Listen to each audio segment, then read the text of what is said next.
সামনে একটা অ্যাক্সিডেন্ট হয়েছে। আর এটা হচ্ছে মুরেল পাম্পের সামনে। সেখানে আর কি তরমুজের গাড়ির সঙ্গে সম্ভবত অ্যাক্সিডেন্টটা হয়েছে, পুরো তরমুজে ভরে গেছে এলাকাটা। অ্যান্ড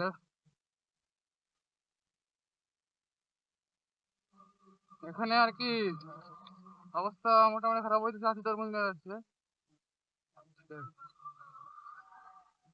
বাবা, তরমুজের ট্রাক উল্টেছে নাকি ভাই?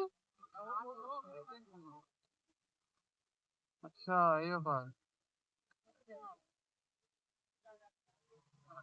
অ্যাক্সিডেন্ট হচ্ছে, গাড়ি পল্টে গেছে আর কি।